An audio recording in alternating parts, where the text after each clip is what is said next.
Swayam Prabha. Digital India. Educated India.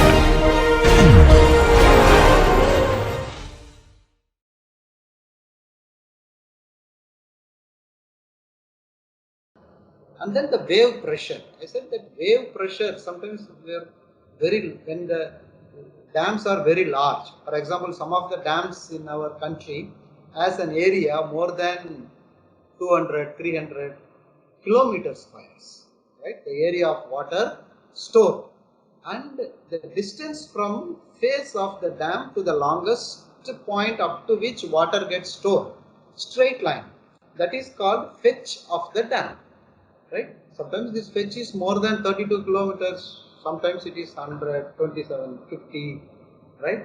So if you know this fetch and the wind speed, the worst wind speed, then we can estimate the wave pressure HW as a function of wind speed and fetch. This is an empirical equation where fetch is in kilometers and wind speed is in kilometers per hour. Then I get the pressure due to H.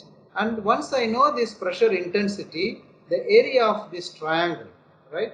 Because sometimes the wave hits and then goes to bottom. So this acts like a triangular wave which acts at an height of 3/8 of height of the wave, right? So you can see this at what level. This is called still level of the dam when there is no wave. From there it acts as 3/8 at a point of 3/8, and the pressure is 2 times of HW square, that is wave height distance, wave height pressure, and this wave height is estimated using this fetch and wind velocity. Okay. So the pressure intensity due to waves, sometimes empirically it is given as 2.4 times of WH into HW, which is wave height, and it acts as 3/8 of above the still water level.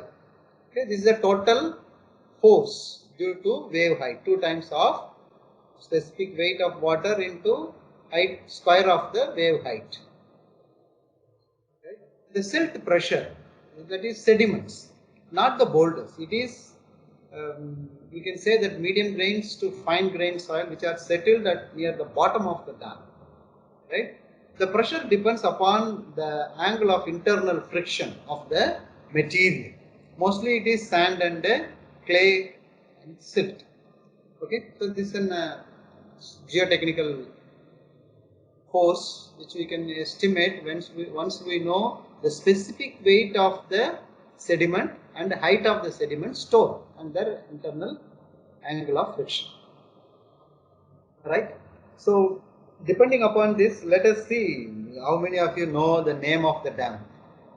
India has more than 4,300 and odd large, medium and small dams, right? You can take this as a class assignment. List some of the large dams in India. Please don't try to search it in Google. Go to the CWC, Central Water Commission website, and search for this. Also, you can go to search in website for International Commission on Large Dams. Right? There is a website for them, International Commission on Large Dams, ICOLD. Right? Then that will list not only the large dams in India, but also large dams throughout the world, right? And why I am saying don't search, I want this hydraulic details, right? And what type of dam it is.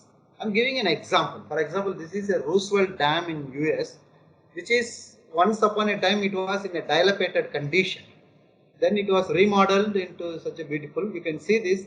This is the dam, and this two structure, that is the surplus weir, and this is the reservoir where water gets stored, and this is downstream. You can see there is always a pool of water. This is called plunge pool. Why this is provided? When the dam is full, the surplus water flows and jumps into this. To dissipate that energy, you need energy dissipators. You cannot provide concrete blocks when the energy is too much. In such places, we provide a pool of water or a swimming pool like structures which will plunge into the water and then reduces its energy. This is what we call it as hydraulic of the dam. What is its height? What type of dam it is? What is the drainage area? How much water gets stored? In surplus weir can safely discharge how much flood, right? What is the base width? What is the crust width? What is the crust length, right? All these things are called hydraulic particulars of a dam. In India, if you see, they will give more than this. They will give right bank canal length, left bank canal length, right? So you stand on top of the dam and face the downstream side, that's the river side, not on the water store. Then the left side of the person is called left bank canal and right side is called right bank canal. So, but you have to face the river side, not on the reservoir side. I am giving some of the examples of reservoirs, but not in India, mostly from other countries, so that you will do it as an assignment. You see the Roosevelt Dam, how it looks like now, and this is how it was looking earlier, right? It's dilapidated condition. This is the powerhouse. This building is the powerhouse. Now this is the surplus weir. It was flowing freely, and they are all modeled, right? This is one same dam, Roosevelt, when it was surplus, right? The second example is Hoover Dam in Colorado, right? You can see this, the dam is arch shaped, so all the load acting on this will be transferred to these abutments. In the downstream side, you can see a large building. This is the powerhouse where you produce hydroelectric power. From where the water comes, you can see some force structure on the reservoir side away from the dam. That is called as intake structure. This is the intake for this powerhouse. Right? And you can see two structures here. That is, when the dam is full, the excess water will flow into this surplus weir. You can see this. This is the same Colorado River. When it is full, the water is flowing here and it is flowing through the tunnel and it comes out of these small openings, right? You can see this. This is surplusing of Colorado, right? And this is a Grand Canyon Dam, Glen Canyon Dam, same arch dam, right? And this is the powerhouse, right? Across the, this is Grand Canyon from the upstream side, right? I just want to show you how the surplus is. See here, this dam is hydraulically a non-overflow dam. That means the flood water will not flow over the dam, but it has a separate arrangements for surplus. You can see here there are two openings. When the water level goes beyond this level, the water enters into these two gates. Gates will be open and water will go through this gate below the valley or below this bank and comes out at the downstream side. Right, like this. Same dam, when water is, and the dam is full, you can see this. So you stand here, face this bridge or the downstream side. Whatever it is left, this is called left surplus arrangement and this is right surplus arrangement and this is called right bank and this is called left bank. Okay, you can see this Glen Canyon Dam. The same water, when it is coming out, it is this surplus through tunnel, it is coming out of here. And this is the surplus water and these four jets coming out is from the powerhouse. This is Gordon Dam, which is an arch dam in Tasmania, very large dam, right? This is one of the largest concrete gravity arch dam, right, called Parker Dam in Colorado, right? I was telling about arch dam.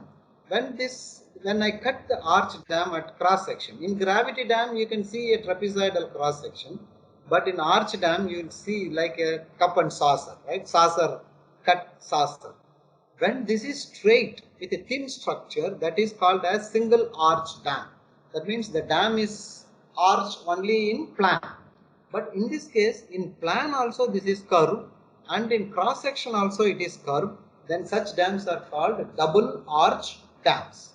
Double arch, don't think in the plan you have two arch. It is plan also it is single arch, and curvature is also single arch. But two dimension it is arch in shape. Right? So this is a good example in Madrid, El Arsar Dam. You see here, so far in the dams you have not seen the bottom, the downstream side also curving, upstream side is also curved. That means when you see this, the dam will be a curved one. In plan also it is curved. Why we study in detail, right? There are so many failures because see the dam is a huge structure and nobody wants to take risk. Right? See, in design of the culvert or roadside stormwater drain, you can take a culvert. That means it fails hydraulically. But the dam should not fail because the volume of water stored on the upstream side is in the order of millions of cubic meters. When it fails, it's a single point. When it fails, the water gushes in the downstream side, and that is a disaster. Now, several research is going on how to find out the disaster. That is when the dam breaks. That is called as dam break analysis. When dam break analysis we have to carry out, we have to find out why this dam fails. Suppose if this is a concrete gravity dam, we estimated all the forces acting on it, so there should not be any failure unless there is some problem in construction methods. Okay? But if it is an earthen dam, then there is large chances of failures. The two important failures of earthen dams, that means if the material is made up of earth, the first one is seepage failure. That means when the water seeps through body of the dam, there should be an arrangement to collect and dispose it.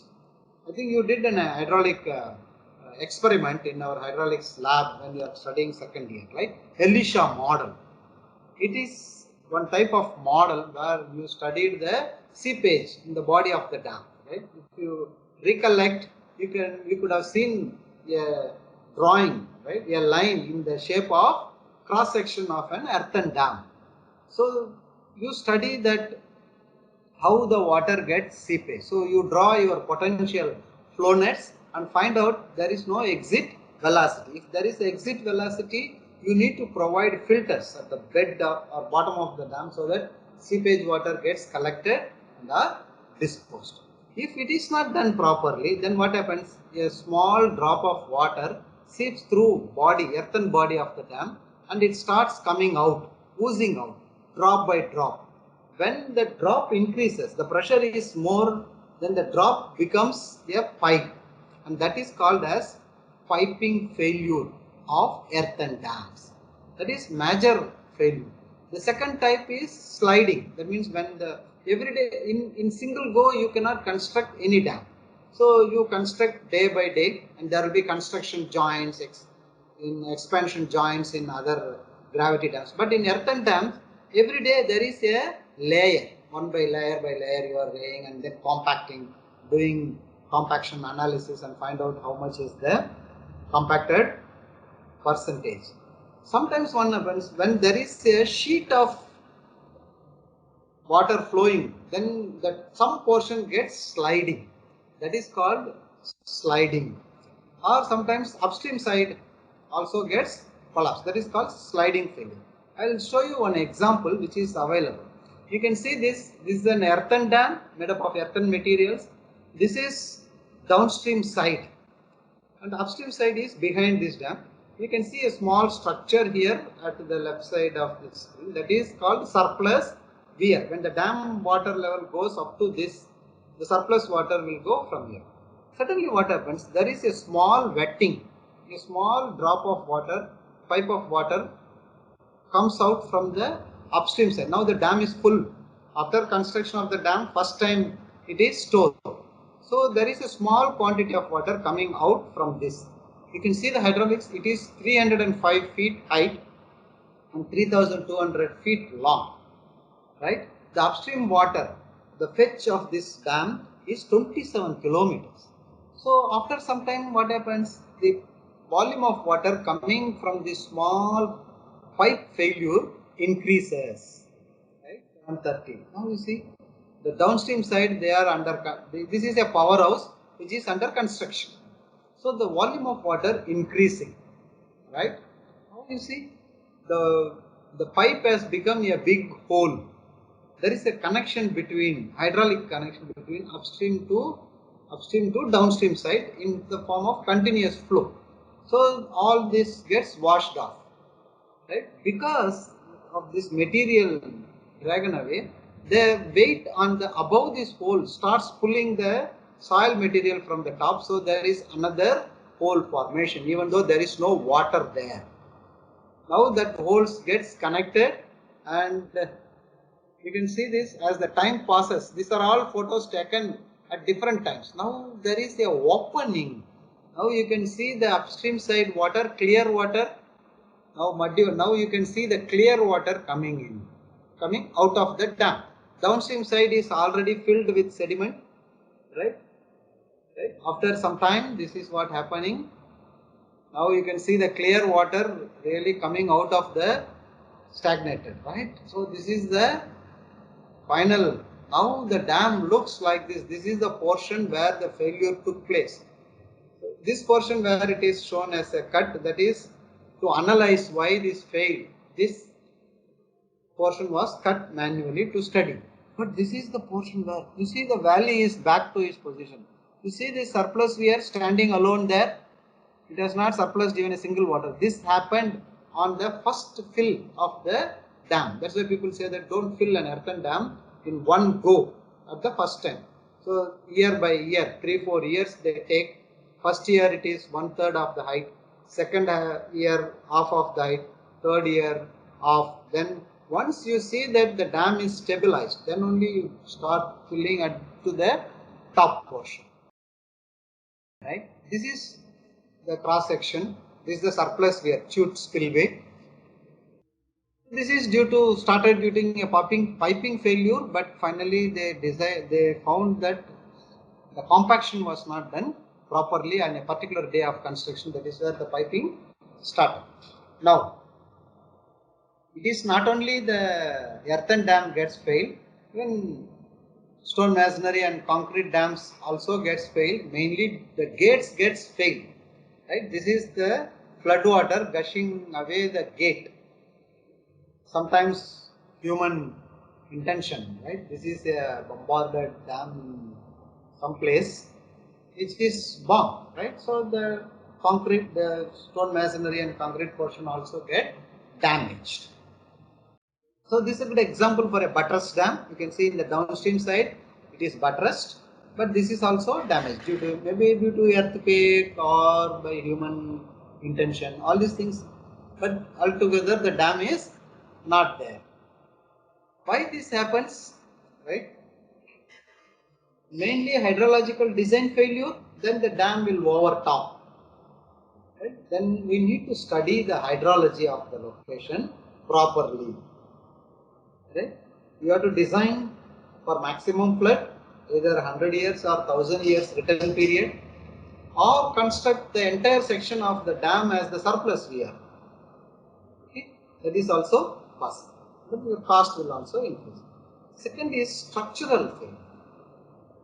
Why this structural failure happens? Because of improper construction, joints, or wrong estimation of forces acting on this structure. That also leads to the failure of the dam. Sometimes investigation failures. Oh, what is this investigation? Because before construction of the dam, several types of investigations has to be carried out. That we will study it in the next session called as reservoir of the dam. It means you need to study what is the foundation, at what depth it is available, is the foundation is a solid stone or there is fractures and fissures in the foundation. Then water gets passed through the cracks and fissures. Then find out whether the abutments are in good condition which can take the load. If the proper keying in is not done, the dam gets slide, right? Then hydrological investigation, geotechnical investigation, right? Then hydrometeorological investigation, sociological investigation, crop investigation, forest, so many investigations has to be carried out. That we will study it in detail about this investigation. Or the failure may happen due to poor construction, good quality material, but construction is not proper. That is poor construction. Or poor quality materials, we don't know. So all are due to improper understanding, right? So you need to be very careful when designing a dam. So this is about our dam engineering. Now we will go in detail about these investigations. Once we say this investigation, that is part of reservoir engineering. Okay. So now I stop here this dam engineering.